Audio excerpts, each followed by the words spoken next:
ನಮ್ಮ ಜೀವನದಾಗ ನೌಕರಿನೇ ಸಾಕಾಗೋಯ್ತ್ರಿ, ಪೊಲೀಸ್ ನೌಕರಿ. ಪರಮಾತ್ಮ ಏನೇನು ಹೇಳೋದು. ಮೊನ್ನೆ ಆ ವಾಲ್ಗಳಿಗೆ ಹೋಗಿದ್ನಿ, ಆ ದೇವದಾಸ ಮಡಿವಾಳ ಅಂತ ಅದನ್ನಲ್ರಿ, ಅವನ ಮನೆಯಾಗ ಹೋಗಿ ಅವನು ಕಂಪ್ಲೇಂಟ್ ಕೊಟ್ಟಿದ್ದ. ಆಚೆ ಮನೆ ಕೋಳಿ ಅಂಗಡಿಗಳಲ್ಲಿ ಬಿಟ್ಟಿ ಹಾಕ್ತಂತೆ. ಆ ಬಿಟ್ಟಿ ನೋಡ್ಕೊಂಡು ಈಚಿ ಮನೆಯವ್ರ ಜಗಳಾಡಿ ಅದಕ್ಕೆ ಒಂದು ಕಂಪ್ಲೇಂಟ್. ಈ ಸಂಕ್ರಜಿ ಅಲ್ಲೇನೋ ಗ್ಯಾರ್ ಬೀಜ ಕೊಯ್ಯಕ್ಕೆ ಹೋಗಿತ್ತಂತೆ, ಅಲ್ಲೆಲ್ಲಿ ಜಗಳಾಡಿ ಅಲ್ಲೇ ಒಂದು ಕಂಪ್ಲೇಂಟ್. ಎಷ್ಟು ಕಂಪ್ಲೇಂಟ್ ಸುಧಾರಿಸ್ಬೇಕ್ರಪ್ಪ. ಕಂಪ್ಲೇಂಟ್ ಸುಧಾರಿಸಿ ಸುಧಾರಿಸಿ ಸುಧಾರಿಸಿ ನಮ್ಮ ಪ್ಯಾಂಟ್ ಏನಾಗೈತೆ ಇಷ್ಟ ಅಗಲ ಬಂದ್ಬಿಡ್ತಾಯ್ತು. ನಾವು ಏನು ಮಾಡೋದು? ಏನೋ ಒಂದು ಚಂದಾಗಿ ನೌಕರಿ. ನಾನು ನೌಕರಿಗೆ ಹೋಗುದಿಲ್ರಿ, ಹೋಗುದಿಲ್ಲ ಇತ್ತು.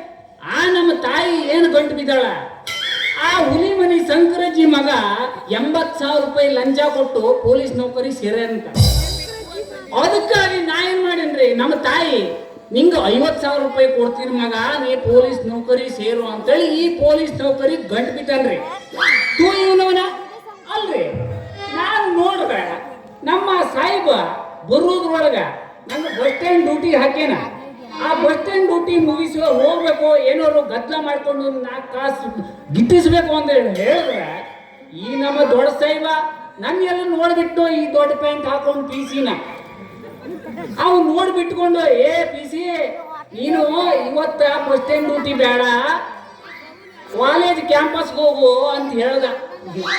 ದೇವ್ರು ಒಳ್ಳೇದೇ ಮಾಡ್ದ ಅಮ್ಮಂಗ ಆಯ್ತು ನನಗೆ.